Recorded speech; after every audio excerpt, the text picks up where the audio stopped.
The Churches and the Modern Age. 1144, religion had always been one of the most influential components of European societies. But like other cultural traditions, it faced new challenges and critiques in the later 19th century.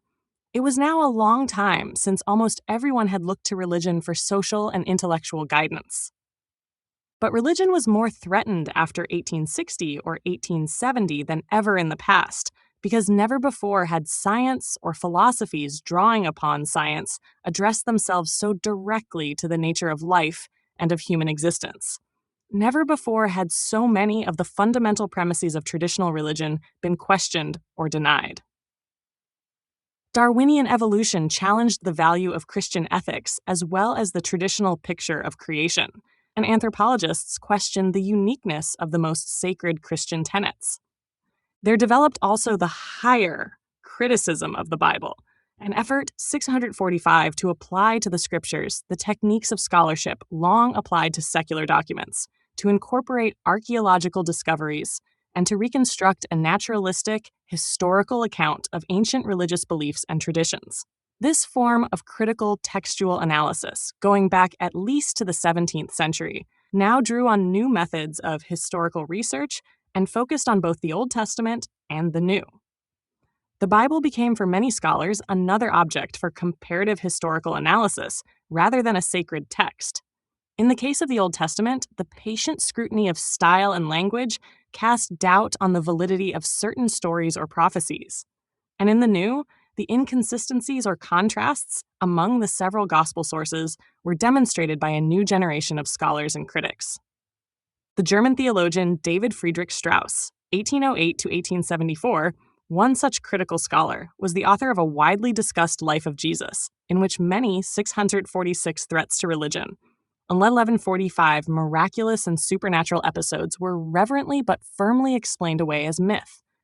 The sensitive French historian and man of letters Ernest Renan, 1823 to 1892, in a somewhat similar vein, wrote on Jesus and the origins of Christianity and on the life of ancient Israel, giving secular explanations for the oldest religious stories and beliefs. Moreover, the whole tenor of the time, its absorption in material and technological progress, kept many people away from church, and the wholesale uprooting, the movement from country to city, often broke religious ties. Self-Portrait with Beret by Paul Cézanne, French, 1839 to 1906. Cézanne went beyond early Impressionist art to develop a new emphasis on the shapes or contours of natural objects, buildings, and people. He also applied his innovative techniques to portraits of himself, striving to depict his identity as a painter through both the style and the content of such works. Universal History Archive, Getty Images, 1146. Les Demoiselles d'Avignon by Pablo Picasso, Spanish, 1881 to 1973. Picasso's portrayals of the human body in paintings, such as this disorienting collective portrait of women in Avignon, became the best-known works of early Cubism. The Cubist painters portrayed objects from multiple perspectives and used abstract shapes or unexpected colors to convey the subjective visions of the artist, rather than a realistic image of the external world. Index The Image Works, 2018, Estate of Pablo Picasso, Artists' Rights Society, ARS, New York. Challenges to Protestantism, 1147. The Protestant churches were less successful than the Catholic in protecting their membership from the disintegrating effects of the age.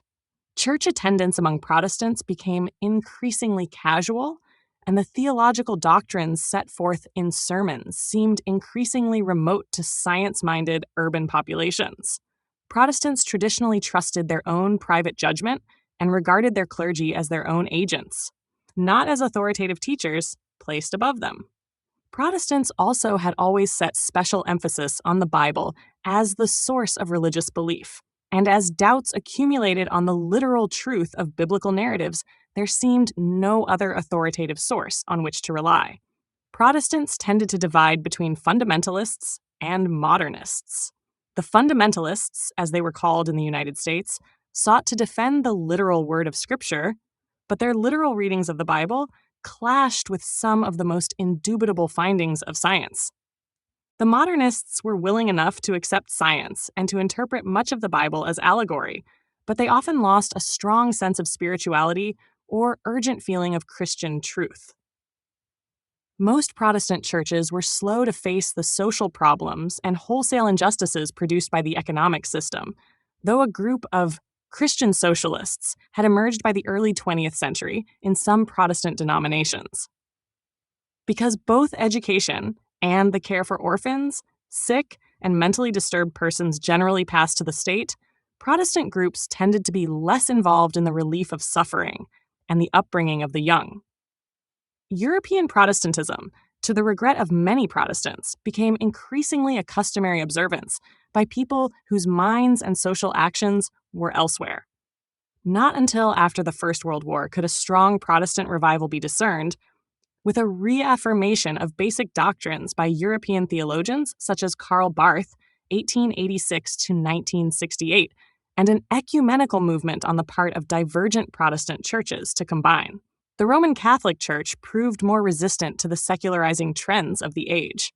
We have seen how Pope Pius IX, 1846 to 1878, after being driven from Rome by Republicans in 1848, gave up his inclinations to liberalism. In 1864, in the Syllabus of Errors, he denounced as erroneous a long list of widely current ideas, including the faith in rationalism and science, and he vigorously denied that the head of the church should reconcile and align himself with progress, liberalism, and modern civilization. The syllabus was a warning to Catholics, not a matter of dogma incumbent upon them to believe.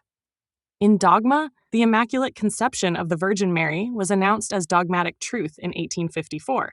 A century later, in 1950, the bodily Assumption of Mary into heaven was proclaimed. Thus, the Catholic Church reaffirmed in a skeptical scientific age, and against Christian modernists, its faith in the supernatural and miraculous. Catholicism resists 1148. Pius X also convened a General Church Council, which met at the Vatican in 1870. It was the first such council since the Council of Trent some 300 years before. The Vatican Council proclaimed the dogma of papal infallibility, which holds that the Pope, when speaking ex cathedra, that is, from his official position as head of the Church, on matters of faith and morals, speaks with a final and supernatural authority that no Catholic may question or reject. The Vatican Council, and the acceptance of papal infallibility by Catholics, was the climax of centuries of development within the Church. In brief, as the world grew more national, Catholicism became more international. As state sovereignty and secularism grew, Catholic clergy looked increasingly to the spiritual powers of Rome for protection against alien forces, and it's including the rising influence of liberalism and socialism, as well as the nationalism and centralizing power of modern nation-states. By 1870, the net effect was to throw Catholics into the arms of the Holy See. Ultramontanism, the unconditional acceptance of papal jurisdiction, prevailed over the old French Gallicanism and other national tendencies that had long existed within the Catholic Church as a counterbalance to the power of the popes.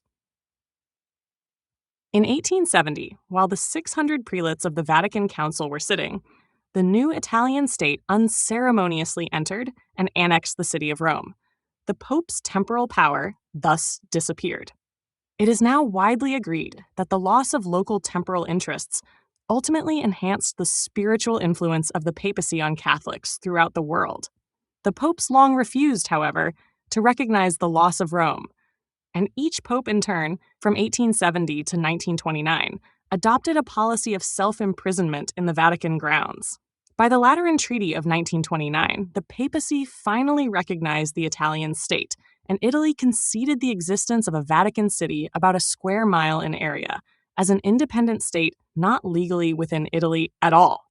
The papacy thus gained an enduring independence from national or secular authority and secured the requisite independence to lead the global Catholic Church. Vatican City 648 1149 Pius IX's successor, Leo III 1878 to 1903, carried on the counteroffensive against irreligion and instituted a revival of medieval philosophy as represented by Thomas Aquinas. But Leo XIII is chiefly remembered for formulating Catholic social doctrine, especially in the encyclical Rerum Novarum of Modern Things of 1891, to which subsequent pontiffs adhered, and from which various movements of Catholic socialism are derived. Rerum Novarum upheld private property as a natural right within the limits of justice, but it found fault with capitalism for the poverty, insecurity, and even degradation in which many of the laboring classes were left. It declared that much in socialism was Christian in principle, but it criticized socialism insofar as, like Marxism, it was materialistic and anti-religious. The Pope therefore recommended that Catholics, if they wished, form socialist parties of their own, and that Catholic workers form labor unions under Catholic auspices. Rerum Novarum Jewish Emancipation 1150. As for Judaism, the Jews were a small minority, but their condition had always been a kind of barometer reflecting changes in the atmosphere of tolerance as a whole. In the 19th century, the basic trend was toward emancipation and assimilation.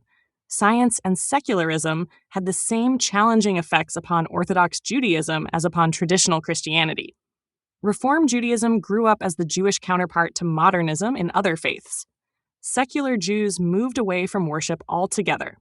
In society at large, the prevalence of liberalism allowed them to act as citizens and to enter business or the professions like everybody else, freed from old legal discriminations that had been imposed on them for centuries. Toward the end of the century, two important new tendencies began to counter earlier trends that were leading to the assimilation of Jewish communities and individuals. One, a cultural and political nationalism, originated with Jews themselves, some of whom feared an assimilation would lead to a loss of Jewish identity and perhaps even the disappearance of Judaism itself. The other counter-tendency, or barrier to assimilation, was the rise of a virulent new anti-Semitism, noticeable in many quarters by 1900. Racist theories, dislike for Jewish competitors in business and the professions, socialist scorn for Jewish capitalists like the Rothschilds, upper-class fears of Jewish revolutionists and Marxists, together with a growth of ethnic nationalism, which held that France should be purely French and Latin, Germany purely German and Nordic, or Russia purely Russian and Slav, all combined to raise an anti-Semitic hue and cry. In Russia, there were fierce pogroms, or massacres of Jews. In France, the Dreyfus case, which dragged on from 1894 to 1906, revealed unsuspected depths of anti-Semitic fury. Such hostility pushed many Jews toward a new or deeper sense of Jewish identity. The Hungarian-born Jewish journalist Theodor Herzl became one of the leading advocates for this resurgent religious and cultural identity. Appalled by the turbulence of the Dreyfus affair in civilized France, which he observed firsthand as a reporter for a Vienna newspaper, he founded modern or political Zionism when he organized the first International Zionist Congress at Basel in 1897. Advocating many of the political and cultural ideas that shaped the popular nationalisms of this era, Zionists hoped to establish a Jewish state in Palestine, in which Jews from all the world might find refuge, although there had been no independent Jewish state there since ancient times. The rise of anti-Semitism, 1151. Many Jews, wishing civic assimilation yet despairing of obtaining it, began to sympathize with the fusion of nationalism and religion in the Jewish nationalist movement, looking to Zionism and a Jewish Renaissance as a way to maintain their own dignity. Others insisted that Judaism was a religious faith, not a nationality by itself, that Jews and non-Jews within the same country shared in exactly the same nationality, citizenship, and political or social outlook. The American and French revolutions, the empire of Napoleon I, and the 19th century liberals had all agreed that Jews should be integrated into national communities that affirmed Enlightenment ideas and traditions. But these traditions were often denounced by a new generation of European ethnic nationalists, whose anti-Semitism contributed to a threatening political environment in which Jews debated the opportunities as well as the obstacles for both civic assimilation and the expanding Zionist movement. 6 of 49. This is a photograph of the Jewish journalist Theodor Herzl, 1860 to 1904, who responded to anti-Semitic ideologies in Central Europe and the anti-Semitism of the Dreyfus affair in France by launching a new Zionist movement in late 19th century Europe. Herzl organized the first International Zionist Congress and called for the creation of a new Jewish state in Palestine, which was at this time part of the Ottoman Empire and occupied by a predominantly Arab population. Three Lions, Getty Images. 74. The waning of classical liberalism.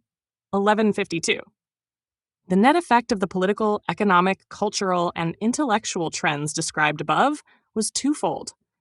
There was a continued advance of much that was basic to classical liberalism, and at the same time a weakening of the grounds on which liberalism had firmly rested ever since the 17th and 18th centuries. A third effect might be noted too. Even where the essentials of liberalism persisted, in program and doctrine, it underwent important changes. Liberalism persisted, but the classical type of liberalism was gradually transformed. Classical liberalism, the liberalism in its heyday in the 19th century, went back at least as far as John Locke in the 17th century and the philosophers of the 18th. It found its highest 19th century expression in political philosophers such as John Stuart Mill and in the outlook of political leaders such as William Gladstone. Classical liberalism had as its deepest principle the liberty of the individual. Man, or each individual person of humankind, according to liberals, was or could become a freestanding being. Man meant for them any member of the human race, Homo sapiens, though in practice, except for a few like Mill, they were usually thinking of adult males. The very principle of liberalism, however, with its stress on the autonomy of the individual, also contributed to the growing movement for women's rights. Liberalism changed 650 thought, all persons potentially reasonable, that liberals strongly favored the expansion of education and legal protections for free speech and a free press. They opposed all imposition of force upon the individual, from physical torture to mental indoctrination. 1153. The individual in this view was not simply formed by race, class, religion, nation, or state, but was ultimately independent of all such collective identities. Individuals did not hold their ideas because they belonged to particular ethnic, social, or cultural groups. They were viewed as autonomous persons who were capable of the free use of reason or of thinking independently, apart from their own interests, prejudices, or unconscious drives. And because this was the nature of rational human behavior, people of different interests and cultures could reasonably and profitably discuss their differences, analyze public issues, make compromises, and reach solutions by peaceable agreement. It was because they agreement, the rational individual. The English political writer John Stuart Mill, who appears here in a photograph from the early 1850s, was one of the most influential advocates of classical liberalism. By the last years of his career, however, he had also become a prominent supporter of political rights for women and of social reforms that broke with some of the individualism in classical liberal theory. Library of Congress, LCUSZ 62-2939. In religion, liberals thought each individual should adopt any faith or no faith as he or she chose, and that religious institutions should play little or no part in public affairs. In politics, they thought that governments should be constitutional and limited in power, with individuals governing themselves through their chosen representatives, with issues discussed and decided by the use of intelligence, both by the voters in election campaigns and by elected deputies in parliamentary debate. The will of a majority, or larger number of individuals, was taken as decisive, with the understanding that the minority, or loyal opposition, might become a majority in its turn as individuals changed opinions and voted in free elections.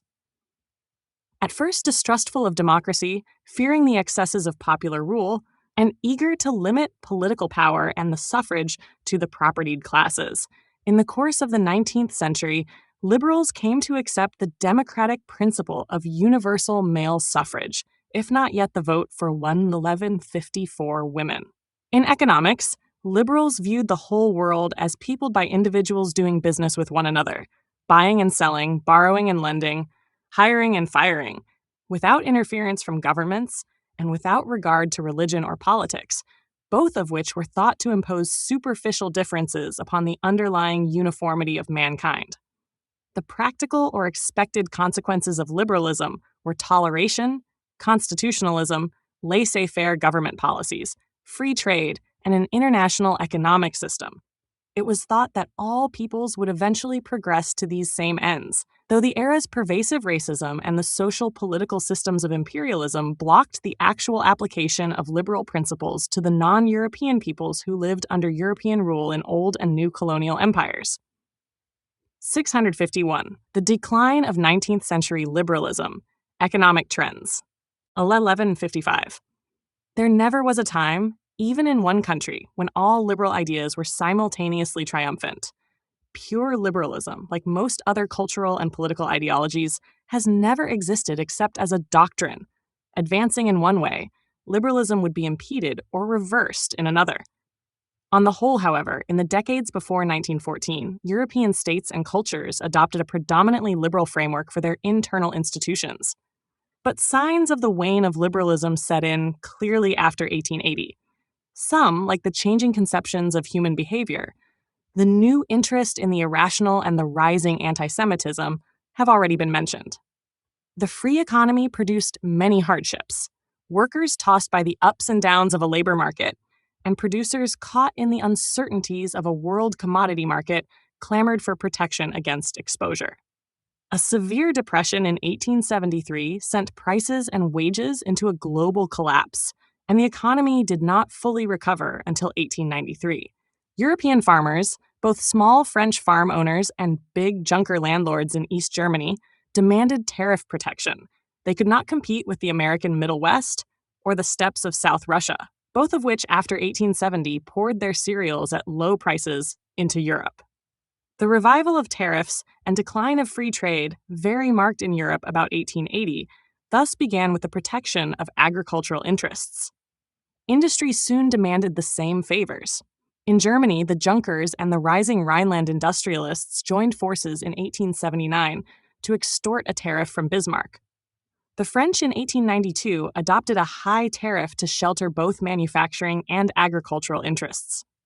The United States, rapidly industrializing, but still facing the competition of manufactured goods from Europe, also adopted protective tariffs beginning in the 1860s, the earliest of all. The Industrial Revolution was now definitely at work in countries other than Great Britain.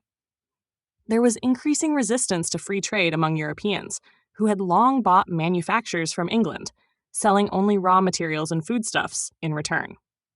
Everywhere there was a revival of the arguments of the German economist Friedrich List, who a half-century before, in his National System of Political Economy, 1840, had branded free trade as a system mainly advantageous to the British, and declared that no country could become strong, independent, or even fully civilized if it remained an agrarian supplier of unfinished goods. With Germany, the United States, and Japan manufacturing for export, a nationalist competition for world markets set in, contributing also to the drive for colonies and the new imperialism described in the next chapter. The new imperialism itself was another sign of the waning of liberalism, which had been largely indifferent to colonies. A revival of List 1156. In all these respects, the division between politics and economics, postulated by liberals, began to fade. A kind of neo-mercantilism arose, recalling the attempts of governments in the 17th and 18th centuries to subordinate economic activity to political ends. A better term for this later period is economic nationalism, which became noticeable by 1900 and which expressed national responses to the global trading system. Nations struggled to strengthen themselves by tariffs, by trade competition, and by internal regulation, without regard to the effect upon other nations. Workers and business entrepreneurs were now very much affected in purely economic matters by the nation to which they belonged and by the government or laws under which they lived. People in all social classes looked for new kinds of collective security. Economic Nationalism, 652 Chronology of Notable Events, 1859 to 1920. 1859, Charles Darwin publishes On the Origin of Species. Evolution becomes a key theme in modern intellectual life. 1880s, 1890s. Claude Monet and other artists portray the nuances of light and color in Impressionist paintings. 1889, European socialist parties establish the Second International. 1897, Theodor Herzl organizes the First International Zionist Congress. 1900, Sigmund Freud develops his theory of the unconscious mind in the interpretation of dreams. 1905, Albert Einstein introduces the theory of relativity in physics. 1907, Pablo Picasso advances his new Cubist style of painting in works such as Les Demoiselles d'Avignon, 1918 to 1920. Women gain the right to vote in Britain, Germany, and the United States in 1157. It was, of course, to protect themselves against insecurity and abuse as individuals that workers formed labor unions. It was likewise to protect themselves against the uncertainties of uncontrolled markets that business interests began to merge, to concentrate in large corporations, or to form monopolies, trusts, or cartels. The rise of big business and organized labor undermined the practice of individual competition and free markets to which the theories of classical liberalism had been closely attached. Organized labor, socialist parties, universal male suffrage, and a sensitivity to social distress all obliged political leaders to intervene increasingly in economic matters. Factory codes became more detailed and better enforced. Social insurance, initiated by Bismarck, spread to other countries. Governments regulated the purity of foods and drugs. The social service state developed, a state assuming new responsibilities for the social and economic welfare of the mass of its own subjects or citizens. The new liberalism on both sides of the Atlantic, that of the British liberals during the David Lloyd George era, of the Republican President Theodore Roosevelt, and the Democratic President Woodrow Wilson in the United States, accepted an enlarged role for government in social and economic matters. Both Roosevelt and Wilson, and others in Europe, sought also to reestablish economic competition by government action against monopolies and trusts. The new liberals were generally more favorably disposed toward workers and the disadvantaged classes than toward business. The improvement of the workers' lot was increasingly viewed as an extension of liberalism's traditional concern with the dignity and worth of the individual person. The social service state, with an enlarged role for government, remote as it was from classical liberalism, was embraced by many new liberals as a mechanism for the advancement of individual interests.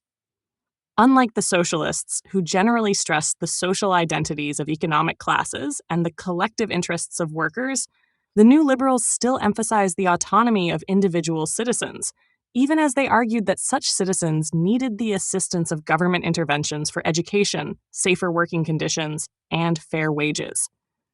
Advocates of the older or classical liberalism, however, often opposed the growing power of governments and centralized authority, and were apprehensive for individual liberties.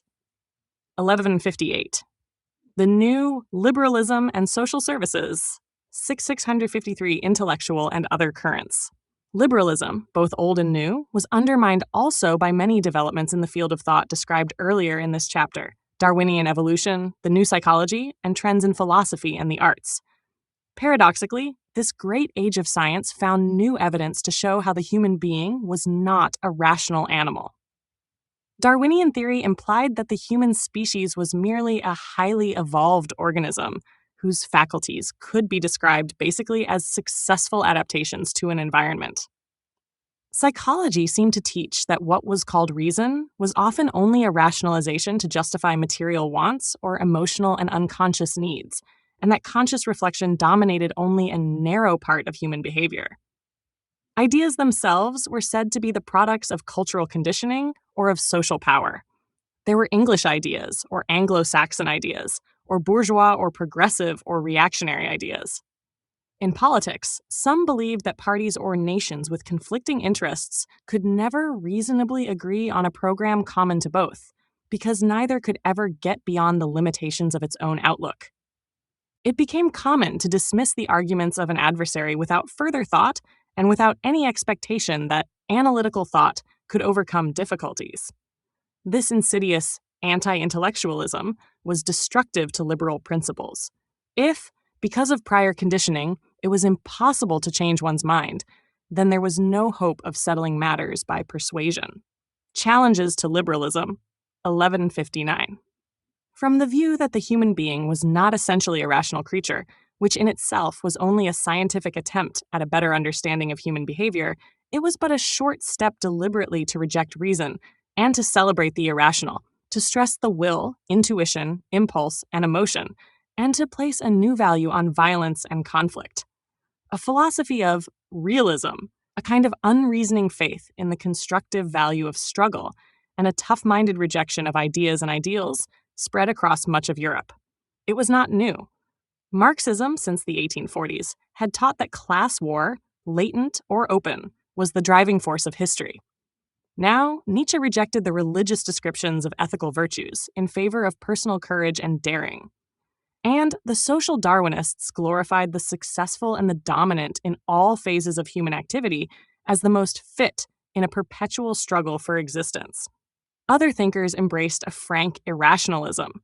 George Sorel, the philosopher of syndicalism, in his Reflections on Violence in 1908, declared that violence was an essential form of collective social action, and that workers should believe in the myth of a future general strike and the collapse of bourgeois civilization, even though it was known to be only a myth.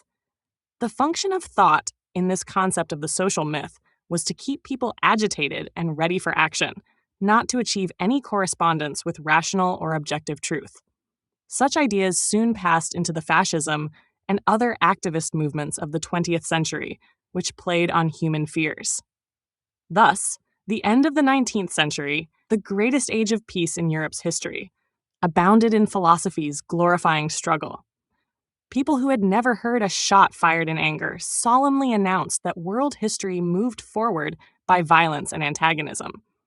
They said not merely that struggle existed, which would have been a purely factual statement, but that struggle was a positive good through which historical progress was to be accomplished.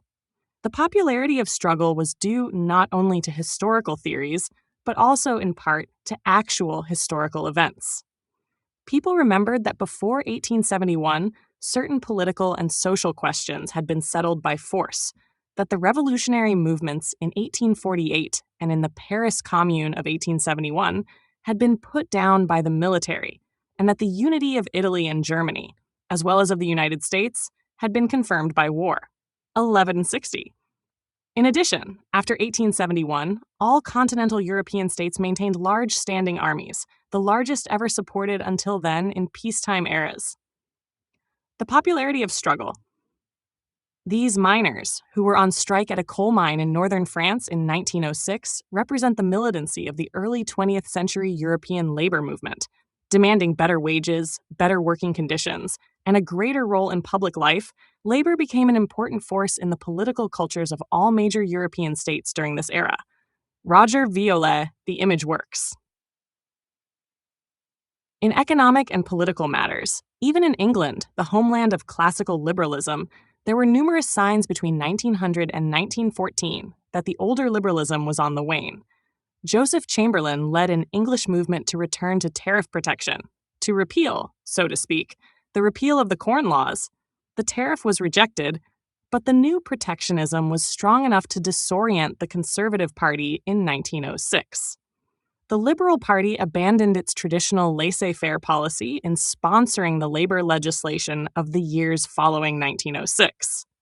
The new 1161 Labour Party required its members in Parliament to vote as directed by the party, thus initiating a system of party solidarity, eventually copied by others that hardened the lines of opposition, denied that individuals should freely change sides, and hence reduced the significance of parliamentary discussions. The Irish 655 nationalists had long used unparliamentary methods.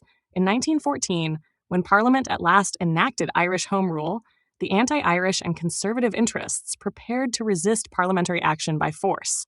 The English suffragettes, despairing of ever getting the right to vote, resorted to the amazingly un-English, violent political actions noted earlier. And in 1911 and 1912, great railway and coal strikes disclosed the rising power of organized labor outside of Parliament and Britain's other governing institutions. Still, it is the persistence of liberalism rather than its wane that should be emphasized at the close of two chapters on the European ascendancy in the half-century before 1914. Tariffs existed, but goods still circulated freely in world trade. Nationalism was heightened, but there was nothing like totalitarianism. Racist ideas were widespread and influential, but they still had more influence on the peoples and policies in colonial empires than on government policies within Europe itself. Anti Semitism was increasingly vocal, but all governments except the Russian protected the rights of Jews, and the years from 1848 to 1914 were in fact the great period of Jewish integration into general society. The laissez-faire state was disappearing, but social legislation continued the humanitarian strain that had always been an essential part of liberalism. A few radicals called for social revolutions, but social democrats and working people were overwhelmingly loyal to parliamentary procedures and to their existing states. Doctrinaires exalted the grim beauty of war, but all governments down to 1914 tried to prevent war on the continent of Europe among the great powers. And despite the skepticism of some radical philosophers, artists, and intellectuals, there was still a supreme popular faith in progress.